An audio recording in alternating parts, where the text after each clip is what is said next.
Oke guys, jumpa lagi dengan saya dan kali ini kita akan bahas sepasang suami istri yang divonis mati gara-gara hal ini.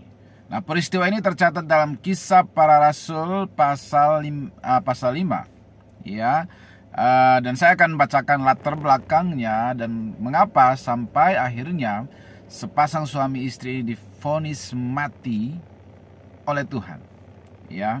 Nah, di dalam Kisah Para Rasul pasal sebelumnya, yaitu pasal 4, menjelaskan tentang pola hidup jemaat mula-mula yang ditandai dengan kasih yang begitu menyala-nyala untuk melayani Tuhan Yesus, memberitakan Injil. Kemudian dikatakan rasul-rasul juga dipenuhi oleh kuasa Roh Kudus dan mereka mengadakan banyak tanda, mujizat dan heran, sehingga setiap hari jumlah mereka ditambahkan oleh Tuhan. Bergabung orang-orang yang belum percaya kepada Yesus dan jumlah mereka semakin bertambah setiap hari. Kemudian ciri-ciri yang lain daripada jemaat mula-mula ini dikatakan bahwa mereka kasih persaudaraan di antara mereka begitu erat dan kuat. Ya, sehingga mereka rela menjual aset mereka kemudian dibagi kepada orang-orang yang membutuhkan. Ya, saya bacakan beberapa ayatnya dalam Kisah Rasul pasal 4 ayat 32 dikatakan, adapun kumpulan orang yang telah percaya itu, mereka sehati dan sejiwa dan tidak seorang pun yang berkata bahwa sesuatu dari kepunyaannya adalah miliknya sendiri.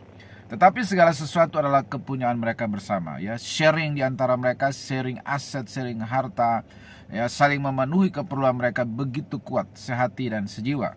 Ya, kemudian dikatakan sebab tidak ada seorang pun yang berkekurangan di antara mereka karena semua orang yang mempunyai tanah atau rumah menjual kepunyaannya itu dan hasil penjualan itu mereka bawa dan mereka letakkan di depan kaki rasul-rasul lalu dibagi-bagikan kepada setiap orang sesuai dengan keperluannya. Jadi jual aset, jual tanah, jual rumah dibawa kepada rasul-rasul lalu diuangkan, ya, kemudian dibagi kepada jemaat mula-mula sesuai dengan keperluannya. Ya. Kemudian disebutkan ada seorang yang melakukan hal itu namanya Yusuf yang oleh rasul-rasul disebut Barnabas. Artinya anak penghiburan, ya. Seorang Lewi dari Siprus, ia menjual ladang miliknya lalu membawa uangnya itu dan meletakkannya di depan kaki rasul-rasul. Jadi ada suatu kegerakan rohani yang luar biasa di mana orang dengan tulus rela jual aset, jual tanah, jual rumah, barang kepunyaannya kemudian dibawa kepada rasul-rasul lalu dibagikan kepada jemaat yang mula-mula yang membutuhkan, sehingga tidak ada yang kekurangan. Itu yang terjadi pada waktu itu dalam ketulusan dan kemurnian. Nah, berikutnya ada seorang yang lain namanya Ananias di dalam pasal 5.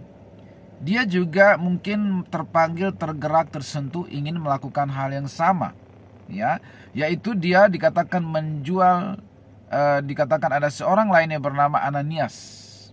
Ia beserta istrinya Safira menjual sebidang tanah, tentunya dengan tujuan seperti yang dilakukan Yusuf, meletakkannya di kaki rasul-rasul lalu nanti hasilnya dikasih kepada saudara seiman yang membutuhkan. Tetapi rupanya mereka nggak kasih sepenuhnya, padahal niatnya kan karena melihat kegerakan Allah yang luar biasa untuk memenuhi kebutuhan saudara seiman. Tetapi di ayat 2 dikatakan bahwa dengan setahu istrinya ia menahan sebagian dari hasil penjualan itu dan sebagian lain dibawa dan diletakkan di depan kaki rasul-rasul. Jadi dia niatnya ingin ikut terlibat dalam gerakan berbagi untuk kebutuhan sesama jemaat, tetapi dia tahan sebagian, ya. Lalu dibawa ke rasul-rasul.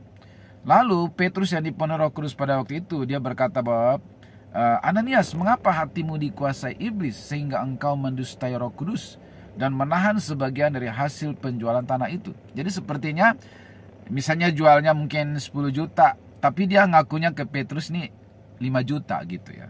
Ada dijelaskan di ayat berikutnya. Sehingga Petrus berkata bahwa kamu mendustai Roh Kudus. Ya, niat ingin berbagi tetapi nggak ikhlas jadinya kan.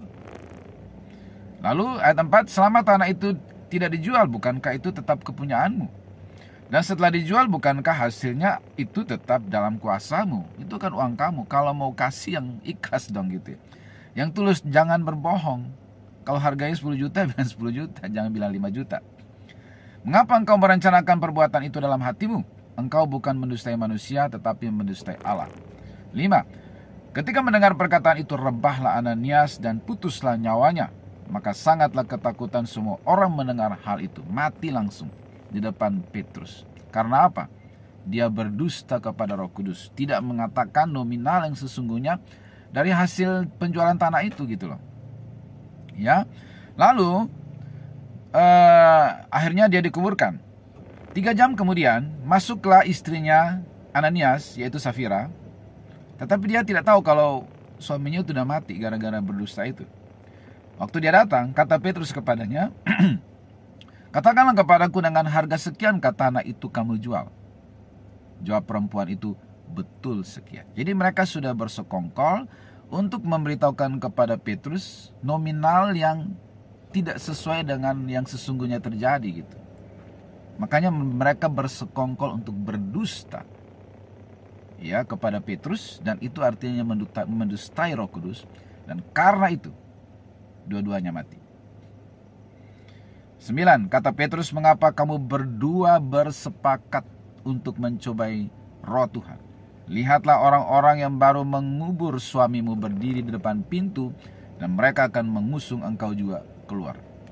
Lalu rebahlah perempuan itu seketika itu juga di depan kaki Petrus, dan putuslah nyawanya.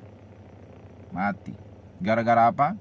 Bersekongkol, berdusta kepada Roh Kudus. Nah, satu hal yang perlu kita pelajari juga dari sini, ya, atau hal-hal yang perlu kita pelajari, yaitu memberi kepada Tuhan harus dengan tulus dan ikhlas. Kalau sudah berjanji atau bernazar kepada Tuhan harus ditepati. Jangan mendustai Roh Kudus, karena kita bukan berdusta kepada hamba Tuhan tetapi kepada Roh Kudus, dan itu risikonya sangat besar. Kemudian janganlah bersekongkol, bersepakat. Suami istri memang harus bersepakat untuk berdoa melayani Tuhan dalam menggenapi visi Tuhan, tetapi jangan bersekongkol, bersepakat untuk hal yang jahat. Ingat Ananias dan Safira, kedua-duanya mati dalam waktu yang hampir bersamaan karena bersekongkol hal yang jahat dan mendustai Roh Kudus. Semoga video ini bermanfaat. God bless.